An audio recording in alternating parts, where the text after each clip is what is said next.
ప్రపంచ అగ్రరాజ్యం పక్కనే ఉన్న ఓ చిన్న దేశంలోని సామ్యవాదాన్ని కాపాడుకోవడం కోసం తాను చేసిన పోరాటం ప్రపంచాన్నే నివ్వెరపరిచింది. క్యూబాలోనే ఆయన అమలు చేసిన సామ్యవాద విధానాలతో ప్రజలందరికీ విద్య, వైద్యం అందుబాటులోకి వచ్చాయి. ఉత్పత్తిలో ప్రజలకు నిజమైన భాగస్వామ్యం లభించింది. పెట్టుబడిదారీ విధానాన్ని అమలు చేసే మార్కెట్ శక్తుల ప్రాబల్యం తగ్గింది. వివిధ వర్గాల మధ్య అంతరాలు తగ్గి పౌర హక్కులకు రక్షణ పెరిగింది. అందుకే ఒక్క మాటలో చెప్పాలంటే 20వ శతాబ్దపు విశిష్ట నాయకుడు ఫిడెల్ కాస్ట్రో. అలాంటి మహాశక్తిని కోల్పోవడం సమాజ హితం కోరే విప్లవ పోరాటాలకు ఎప్పటికీ తీరని లోటు.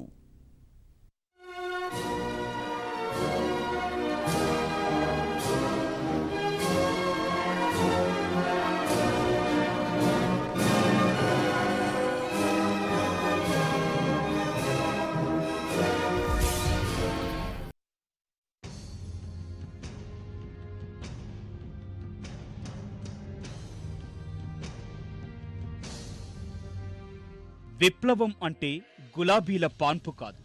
అదో గతానికి భవిష్యత్కి మధ్య జరిగే అంతులేని సంఘర్షణ.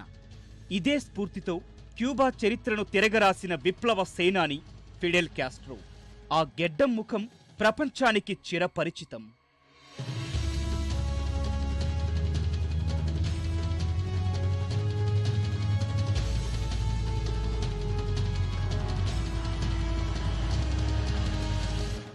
సాధారణంగా విప్లవ నాయకుల జీవితాలు, విప్లవ విజయాలు కొన్నాళ్లు ప్రభుత్వాన్ని నడపడంతోనే ముగుస్తాయి. అలాంటిది విప్లవానంతరం దశాబ్దాల పాటు ప్రభుత్వాధినేతగా ఉండటం అనూహ్యం. ప్రభుత్వాన్ని ప్రజలకు చేరువ చేయడమే కాదు, విద్య, వైద్యాలను అందరికీ అందుబాటులోకి తీసుకుని వచ్చి దేశగతిలో కొత్త అధ్యాయాలు లిఖించారు ఫిడెల్. ఇవాళ క్యూబా అంటే తనంటే క్యూబా అన్న స్థాయికి చేరి ఇక సెలవంటూ దివికేగారు.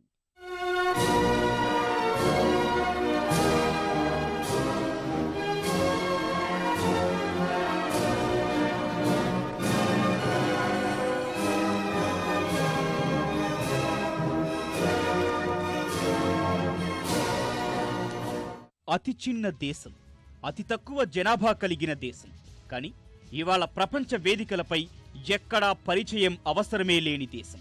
విప్లవోద్యమాల జాగృతి గీతికగా, అరుణోదయ తారగా, ప్రతి పోరాటానికి కరదీపికగా నిలిచిన దేశం. పెట్టుబడిదారీ సామ్రాజ్యవాద భావజాలంతో ప్రపంచాన్ని శాసిస్తోన్న అగ్రరాజ్యానికి కేవలం 16 మైళ్ల దూరం. కానీ అందుకు పూర్తి విరుద్ధమైన భావజాలం, తలవంచని ధీరత్వం. నా దేశంలో ఏం చెయ్యాలో, ఎలా చెయ్యాలో నిర్ణయించే అధికారం మీకెక్కడిది అని ప్రశ్నించిన అసమాన పోరాట పథం. లక్ష్యం సమున్నతమైనదైతే శత్రువు ఎంత బలవంతుడైతే ఏంటని నాడీ నరం ఉప్పొంగించే స్ఫూర్తి జ్వాల.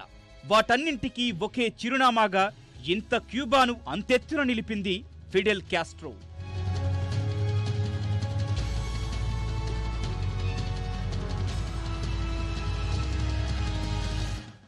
తను ఉన్నంతకాలం ప్రపంచ పెద్దన్న పంటి కింది రాయిలా, కంటిలో నలుసులా, పక్కలో బల్లెల్లా కొనసాగడమంటే ఆషామాషీ వ్యవహారం కాదు. అందుకెంత ధైర్యం కావాలి, ఏ స్థాయి తెగింపు ఉండాలి, అన్నింటికీ మించి దేశం పట్ల ఎంత అంకితభావం ఉండాలి. అవన్నీ మెండుగా ఉండబట్టే ప్రాణాల్ని సైతం లెక్క చేయలేదు ఫిడెల్ కాస్ట్రో. ఎన్నో విశిష్టతలు, మానవతా విలువలు కలగలిసిన ఓ సరికొత్త వ్యక్తిత్వాన్ని ప్రపంచానికి పరిచయం చేశారు. క్యూబా రాజకీయ రంగం మీద ఆనక అంతర్జాతీయ యవనికపై అనివార్య పరిస్థితుల్లో అడుగుపెట్టి ఆఖరి శ్వాస వరకు ఆదర్శంగా కొనసాగారు. మార్క్సిజాన్ని ఆయుధంగా, సోషలిజాన్ని దిక్సూచిగా చేసుకుని విప్లవ వీరుడిగానే కాక అత్యంత సమర్థ పాలకుడిగా అరుదైన శక్తి సామర్థ్యాలు ప్రదర్శించారు కాస్ట్రో.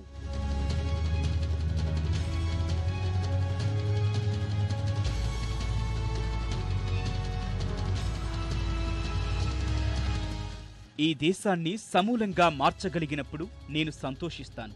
ప్రజలంతా సుఖ సంతోషాలతో ఉండాలనేదే కోరిక. ఆ ప్రజల కోసం కొన్ని వేల మంది ద్వేషాన్నైనా లెక్క చెయ్యను.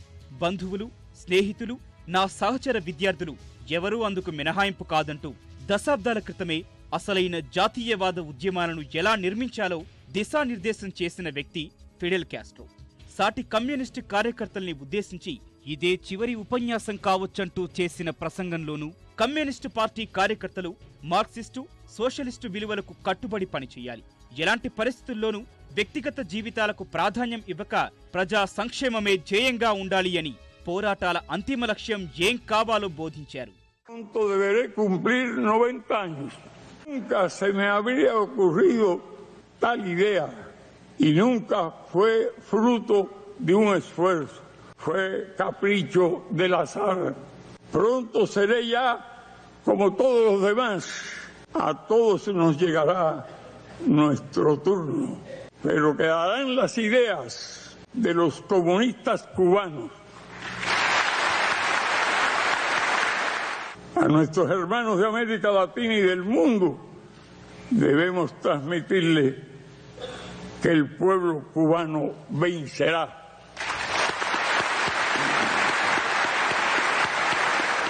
Tal vez sea de las últimas veces que hable en esta sala. Emprenderemos la marcha y perfeccionaremos lo que debemos perfeccionar. Con lealtad meridiana y la fuerza unida como Martí, Maceo y Gómez en marchas indetenibles. Fin. పాశ్చాత్య దేశాల దృష్టిలో తను నియంత, కాలం చెల్లిన సిద్ధాంతాలకు ప్రతీక, ఒంటెత్తు పోకడల మనిషి, ప్రజల స్వేచ్ఛ స్వాతంత్ర్యాలు హరించినవాడు. కాని క్యూబన్లు మాత్రం నాడు నేడు అజేయంగా పయనిస్తోంది ఆ క్యాస్ట్రో మార్గంలోనే. అమెరికా దాడిని తట్టుకొని తమ సొంత విధానాలతో ముందుకు సాగుతున్నారు. ఒక దేశంగా తామేమిటో ప్రపంచానికి చాటి చెబుతున్నారు.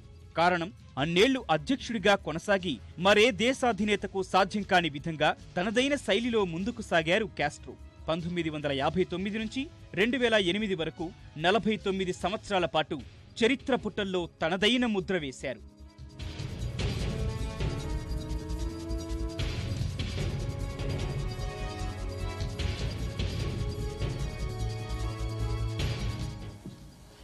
Hay que salvar la revolución. Hay que salvar el socialismo. అధికారం వదిలిన తర్వాత కూడా తనెక్కడా విశ్రమించిందే లేదు. ఉన్నంతకాలం బడుగు దేశాల ప్రజలకు బాసటగా నిలిచారు. దగాపడ్డ ప్రజల గొంతుకగా నినదించారు. తన నాయకత్వాన క్యూబాలో సాగిన విప్లవం, ప్రజలు సాగించిన పోరాటాలు, సాధించిన విజయాలు, ఆయనపై జరిగిన దాడులు, కుట్రలు అన్నీ కలగలిపితే అదో అద్భుతం. దాని ముందు హాలీవుడ్ సినిమాలు సైతం ఎందుకు పనికిరావు. బహుశా భవిష్యత్ తరాలు కాస్ట్రో లాంటి ఓ వ్యక్తి నిజ జీవితంలో మన మధ్యే ఎంత సాహసవంతంగా జీవించాడంటే నమ్మలేవేమో. అందుకే ఆయన మన కాలపు మహామనీషి, ప్రపంచ ప్రజలకు నిజమైన మార్గదర్శి. బవిరిగడ్డం, వింతైన టోపీ, చురుకైన చూపులు, గెరిల్లా యూనిఫామ్, హవానా చుట్ట, జలపాతంలా ఎగసిపడే సుదీర్ఘ ప్రసంగాలు ఇవే క్యాస్ట్రోను ఈ శతాబ్దంలో ఓ ప్రత్యేక వ్యక్తిగా భూగోళంపై నిలిపాయి. హోచిమిన్, గాంధీ, లుమంబా, మండేలా ఇంకా ఎందరో యోధుల పేర్లు మానవజాతి విముక్తి పోరాటాలతో ముడిపడి ఉన్న క్యాస్ట్రో పేరుకు మాత్రం వింత రంగు, రుచి, వాసన ఉన్నాయి. ఎందుకంటే అతడు మనుషుల్ని మండే శక్తులుగా మార్చాడు. సామ్రాజ్యవాద శక్తులపై ధిక్కార బావుటా ఎగురవేశాడు. విశ్వవ్యాప్త విప్లవ స్ఫూర్తికి ప్రతీకగా నిలిచాడు. కాలాన్ని శాసిస్తున్న అగ్రరాజ్యం పెరటిలో కార్చిచ్చును రగిలించాడు. విశ్వమంతా ఎర్ర జెండాలు నేలవాలుతున్న ఆ పతాకం నీడలోనే అవిశ్రాంతంగా ముందుకు సాగాడు.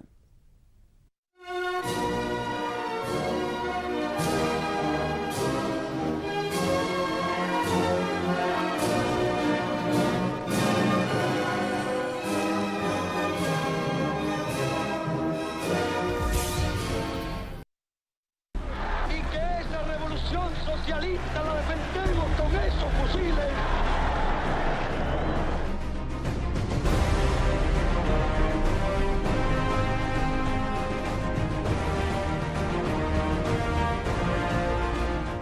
ఫిడెల్ అలెజాండ్రో క్యాస్ట్రో రోజ్ అందరికీ ఫిడెల్ క్యాస్ట్రోగా పరిచయమైన అలుపెరగని పోరాట యోధుడు.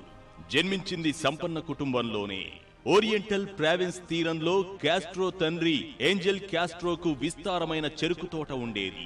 క్యూబా తూర్పు తీరంలో ఉన్న బీరంలో 1926 ఆగస్టు 13న పుట్టిన క్యాస్ట్రో జీవనం చిన్నతనం నుండి ఒడిదొడుకులు, అరమరికలు లేకుండా హాయిగా సాగింది. పొడగరి దృఢకాయుడైన ఫిడెల్ కుటుంబంలోని పిల్లలతో కలిసి చెరుకు తోటల్లో పరుగులు తీస్తూ గుర్రపు స్వారీ చేస్తూ గడిపేవాడు. అలానే అపార శక్తి ఉన్నవాడిగా ఎదిగాడు. పాఠశాల రోజులన్నీ అదే అల్లరితో గడిచిపోయాయి.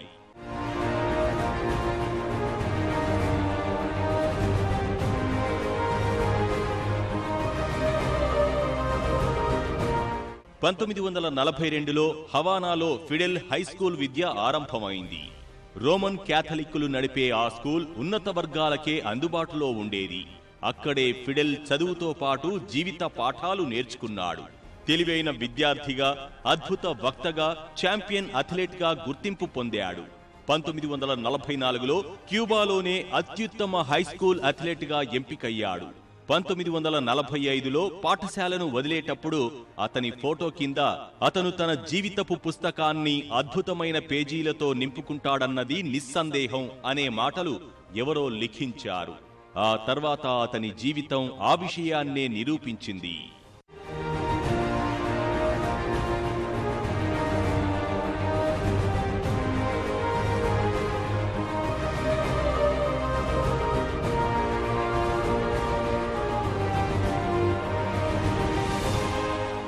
పంతొమ్మిది 1945లో క్యాస్ట్రో హవానా విశ్వవిద్యాలయంలో న్యాయ విద్యలో చేరాడు.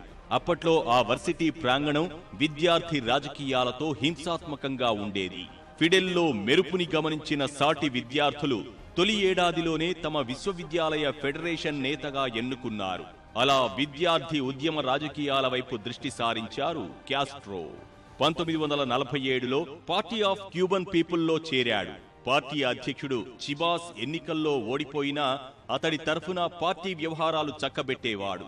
ఆ కాలంలో క్యూబా అధ్యక్షుడిగా ఉన్న రామన్ గ్రావ్ గ్యాంగ్ లీడర్లుగా ఉన్నవారిని పోలీసులుగా నియమించటం వల్ల విశ్వవిద్యాలయంలో హింస మరింతగా చెలరేగింది. క్యాస్ట్రో వర్సిటీ వదిలి వెళ్లిపోవాలని, లేదంటే ప్రాణాలకు ముప్పు తప్పదంటూ బెదిరింపులొచ్చాయి. అవేం పట్టించుకోకుండా చేతిలో తుపాకీ, చుట్టూ మనుషులను పెట్టుకుని తిరిగేవాడు క్యాస్ట్రో. అప్పుడే గ్యాంగ్స్టర్లా ప్రవర్తిస్తున్నట్లు ఆరోపణలు వచ్చినా తర్వాతి కాలంలో అవి అవాస్తవాలని తేలింది.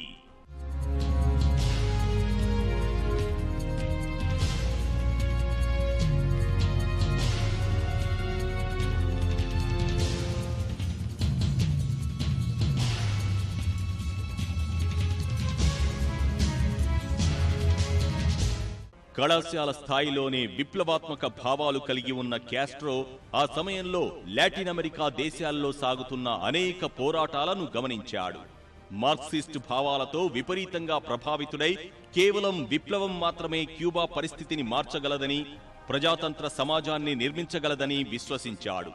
1933 ఆగస్టులో సమ్మెలు, భారీ ప్రదర్శనలు క్యూబాను కుదిపివేశాయి. అప్పటి ప్రభుత్వం గద్దె దిగాల్సి వచ్చింది. ఫుల్జెన్సియో బటిస్టా నాయకత్వంలోని సైనిక అధికారులు ఆధిపత్యం సంపాదించారు. 7 ఏళ్ల పాటు పలువురు పౌర సైనిక అధ్యక్షులు తురుపు ముక్కల్లా వచ్చిపోయారు. కానీ తెర వెనుక కథ నడుపుతూ వచ్చినవాడు బటిస్టాయే. ఈ కాలం యావత్తు క్యూబా నగరాలు, గ్రామీణ ప్రాంతాల్లో సామాజిక, కార్మిక అశాంతి దినదిన ప్రవర్తమానమవుతూ వచ్చింది.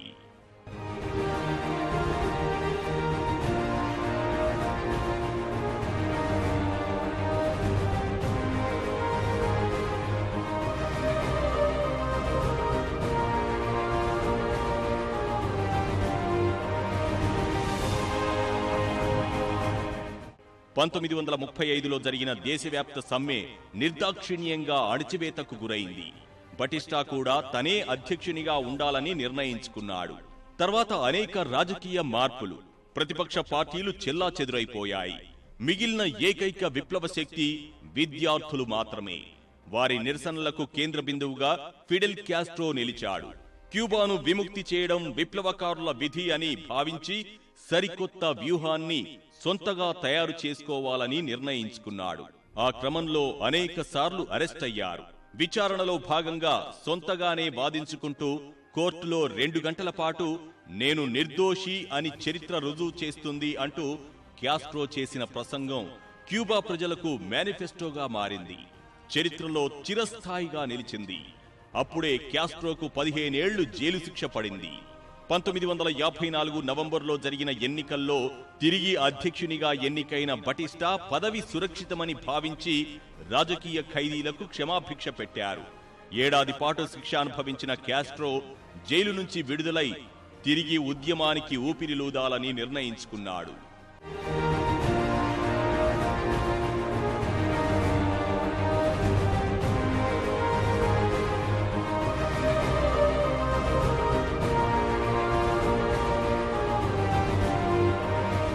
తమ దేశ పోరాట యోధుడు జోస్ మార్టీలాగానే విదేశీ భూభాగంపై నుంచే వ్యూహాలు రూపొందించాలని భావించాడు. 1955 జూలై 7న మెక్సికోకు ప్రవాసిగా తరలాడు. అక్కడే ప్రపంచ ప్రఖ్యాత విప్లవకారుడు ఎర్నెస్ట్ చెగువేరాతో పరిచయమైంది. ఆ పరిచయం క్యాస్ట్రో ఆలోచనలు, నిర్ణయాలను మరింత ప్రభావితం చేశాయి. తర్వాత ఆయుధాలు సమకూర్చుకుని క్యూబా తీరానికి వస్తున్న క్యాస్ట్రో తుఫాన్లో చిక్కుకొని వాటిల్లో అధిక భాగం కోల్పోయాడు. అతడి పిలుపునకు స్పందించి క్యూబాలో జరిగిన తిరుగుబాటు అణచివేతకు గురైంది. సైన్యం అప్రమత్తమైంది. తాము క్యూబా తీరాన్ని చేరటాన్ని ప్రభుత్వం గుర్తించిందని క్యాస్ట్రో గ్రహించాడు.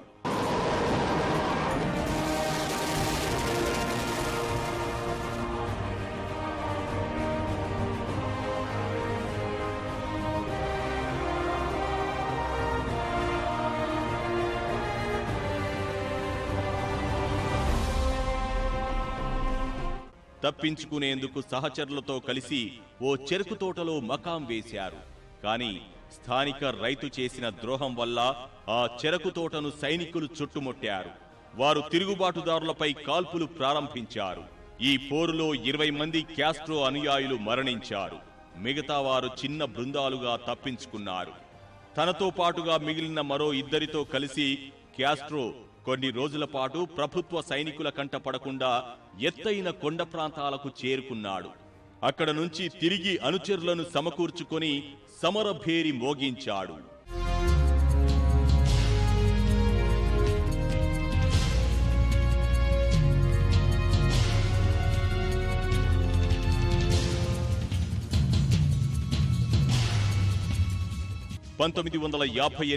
మే 24న బాటిస్టా క్యాస్ట్రోను అణచివేయడానికి 10,000 మంది సైనికులను పంపాడు.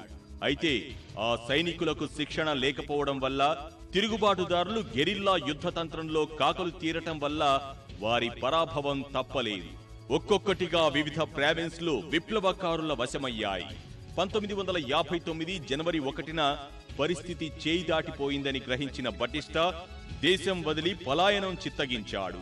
ఆ వార్తను తెలుసుకున్న క్యాస్ట్రో శాంటియాగో నగరంపై దాడి చేసి రాజధాని హవానాలోకి అడుగుపెట్టాడు. దేశవ్యాప్తంగా ప్రభుత్వ భవనాలు, రేడియో స్టేషన్లు, సైనిక స్థావరాలు తిరుగుబాటుదారుల అదుపులోకి వచ్చాయి. ఈ పరివర్తన అంతా దాదాపు శాంతియుతంగా జరిగింది. 500 మైళ్ల దారి పొడవునా ప్రజలు క్యాస్ట్రోకు నీరాజనాలు పలికారు.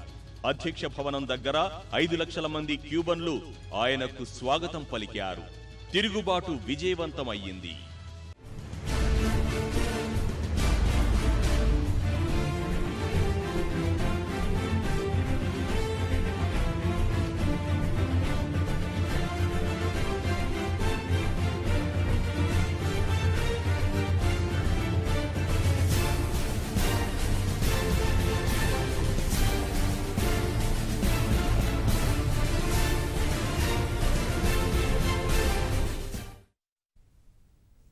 క్యూబాలో ప్రజా వ్యతిరేక విధానాలపై పోరాడి విజయం సాధించిన ప్రజల తక్షణ సమస్యల పరిష్కారానికి ఏం చేయాలో తోచలేదు క్యాస్ట్రోకు.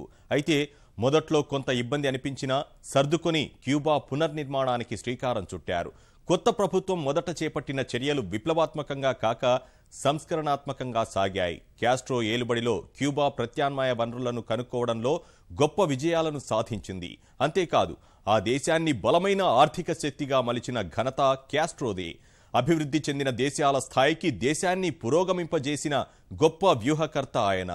తన దేశాన్ని సగర్వంగా సమున్నతంగా నిలిపాడు. ఇంకా చెప్పాలంటే ప్రపంచ చరిత్రలోనే కొత్త శకానికి తెరతీసిన వాడు ఫిడెల్ క్యాస్ట్రో.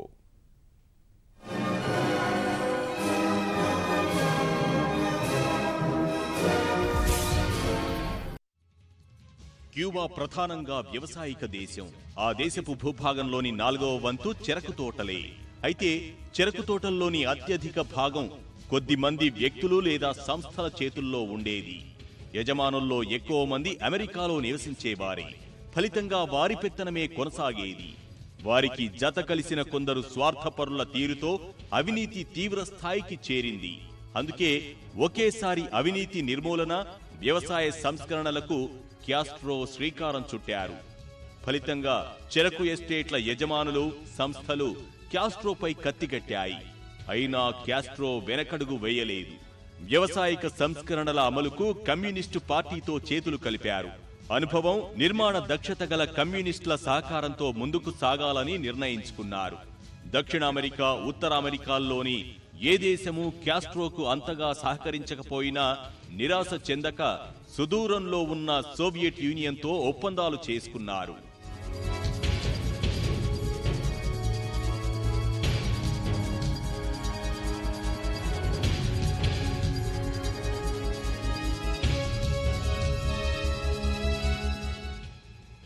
సోవియట్ పరిణామాల తర్వాత తూర్పు యూరప్ లాంటి ప్రతీప శక్తుల పరిణామాల తర్వాత కూడా క్యూబాలో సంక్షోభము రాకుండా ఆర్థిక, సాంస్కృతిక సంక్షోభాలను నివారించి సోషలిజాన్ని పదిలపరిచాడు.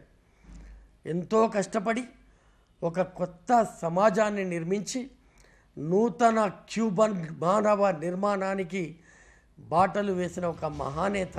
విప్లవానంతరం దేశంలోని 6 రంగాల్లో క్యాస్ట్రో పెను సంస్కరణల్ని చేపట్టాడు. భూమి, ఆహారం, ఆవాసం, విద్య, పారిశ్రామికీకరణ, ఆరోగ్య సమస్యలపై సమరశంఖం పూరించారు. స్వల్ప కాలంలోనే అద్భుత ఫలితాలు సాధించారు. దశాబ్ద కాలంలోనే క్యూబా సంపూర్ణ అక్షరాస్యత సాధించింది. విద్యా, వైద్య రంగాల్లో ఉచిత సేవలు అందుబాటులోకొచ్చాయి. ప్రజలందరికీ సామాజిక భద్రత లభించింది. స్వేచ్ఛా మార్కెట్ శక్తులకు లొంగకుండా దేశీయ వనరులను సమర్థంగా ఉపయోగించుకోవడం, దేశీయ శ్రామిక ఉత్పాదనలు పుష్కలంగా పెంచగలగడం వంటి ప్రత్యేక ప్రణాళికలతో ఈ సంక్షోభంలోంచి ముందుకు నడిచారు క్యాస్ట్రో. దేశంలో చమురు ఉత్పత్తి, విద్యుత్, బయోటెక్నాలజీ, చక్కెర వంటి పరిశ్రమల పురోభివృద్ధికి క్యాస్ట్రో చేసిన కృషి పారిశ్రామిక విప్లవానికి నాంది పలికింది. ఈ చర్యలే తర్వాతి కాలంలో దేశ ఆర్థిక స్వావలంబనకు కీలకాంశాలుగా మారాయి. రసాయనాలను ఉపయోగించి చేసే సాగు స్థానంలో మరే ఇతర దేశం చేయని రీతిలో సేంద్రియ వ్యవసాయాన్ని విజయవంతంగా ప్రవేశపెట్టింది క్యూబా. చెరకు పిప్పిని వాడి తన విద్యుత్ అవసరాలను మొత్తాన్ని బయోమాస్ కన్వర్షన్ ద్వారా తీర్చుకోగలిగింది.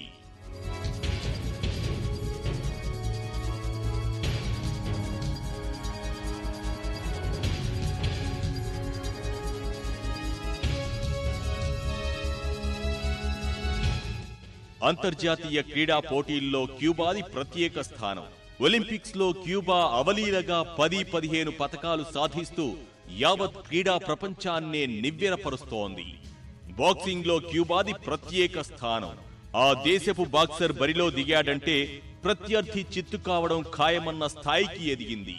అందుకు కారణం క్రీడలకు సంబంధించి క్యాస్ట్రో వేసిన బలమైన పునాదులు, ప్రణాళికలే. ప్రజా ప్రమేయం ఉన్న సుస్థిర సామాజిక వ్యవస్థకి క్యాస్ట్రో దేశంలో పునాదులేశారు. రోజువారీ రాజకీయ కార్యకలాపాల్లో క్యూబా ప్రజల పాత్ర, ప్రమాణాల స్థాయి పశ్చిమ దేశాల స్థాయి కన్నా ఎంతో మెరుగ్గా ఉండటమే ఇందుకు నిదర్శనం. ఆడంబరాలు, అట్టహాసాలకు క్యాస్ట్రో ఎంతో దూరం. నిత్యం ప్రజలతో మమేకమవుతూ ప్రజల మధ్య నివసించిన దేశాధ్యక్షుడు ఆయన.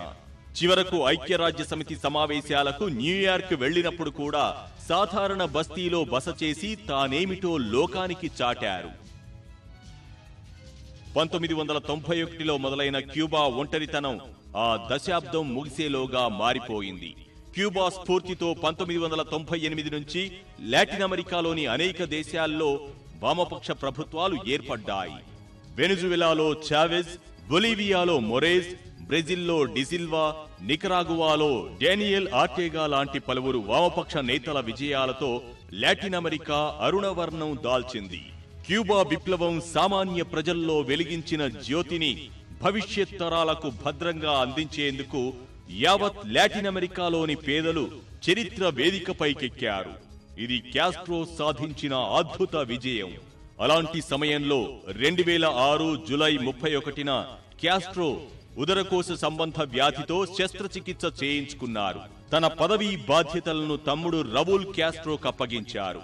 2008 ఫిబ్రవరి 19న ఇక ఏ బాధ్యతలు తీసుకోనని ప్రకటించి కేవలం తన రచనలు, సలహాల ద్వారా దేశానికి కవచంగా నిలిచారు.